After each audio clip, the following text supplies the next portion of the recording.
The night the night mocked my husband at a corporate gala.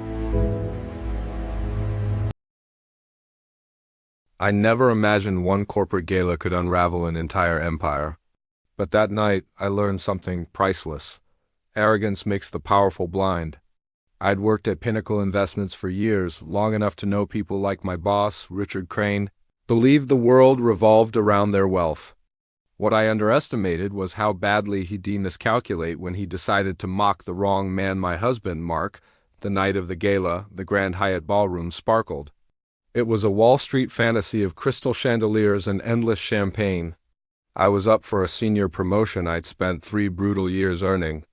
Mark was there to support me, even though he hated these events.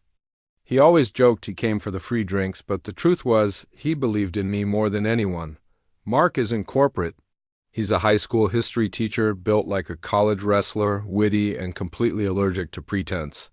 He doesn't care about status or money, he cares about people. Richard Krane was his exact opposite. His world was elite golf clubs and the belief that your bonus defined your worth. I'd always kept them apart, knowing exactly how Richard judged people, but that night they met. Richard approached us, his smirk already in place. His eyes flicked to Mark's wrist-no luxury watch, just his grandfather's old one. Richard's smile tightened. He'd already sized him up. "So, this is the famous Mark," he announced loudly, getting the attention of other executives. "Tiffany talks about you all the time. History teacher, right?" Richard asked, swirling his martini. "At a public school?" Mark just nodded.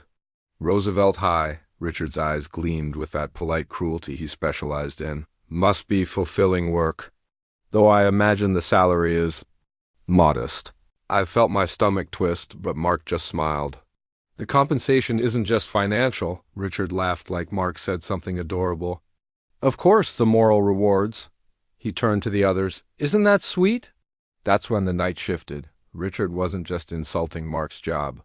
He was attacking his dignity. Then he made his fatal mistake. He tried to use my husband as a punchline for his Wall Street buddies, talking about caliber and social presence, implying Mark was beneath him.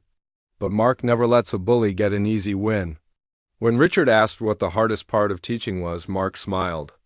Teaching teenagers about the dangers of unchecked power and arrogance without accidentally describing people like you. The circle went quiet, then a few people muffled a laugh.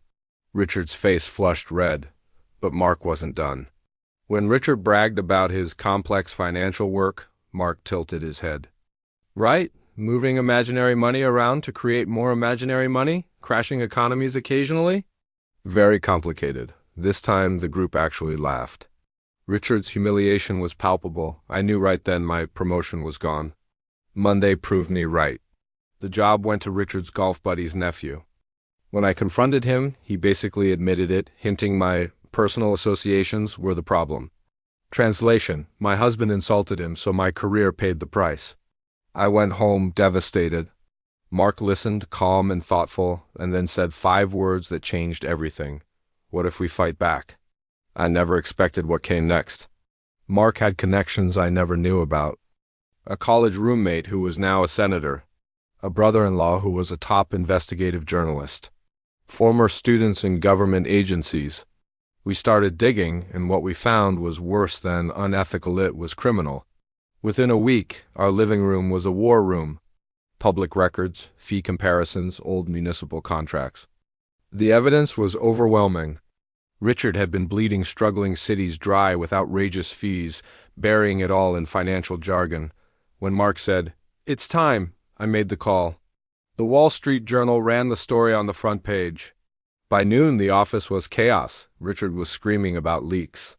By 3 p.m., a watchdog blog published even more. By 4 p.m., a senator announced a formal inquiry.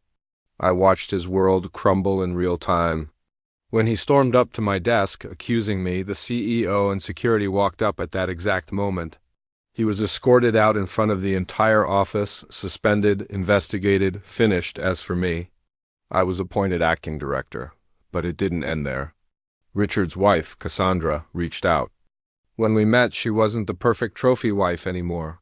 She was terrified, bruised, and carrying a flash drive with evidence 10 times worse than what we had found. Offshore accounts, bribes, fraud, a corruption ring so big I could barely comprehend it. She was done being silent, and she trusted me. A week later, the FBI raided Richard's home and office.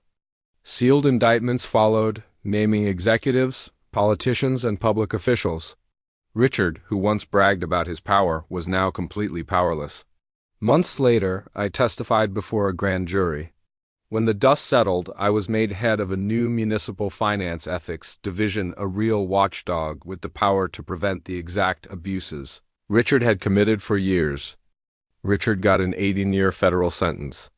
Watching him on TV, handcuffed, shouting my name like some villain, should have scared me.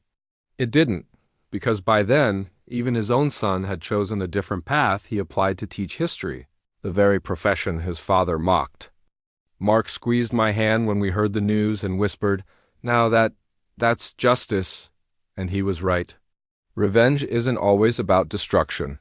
Sometimes the greatest revenge is just exposing the truth and watching the world reshape itself. Thanks for listening. Don't forget to like and subscribe for more stories.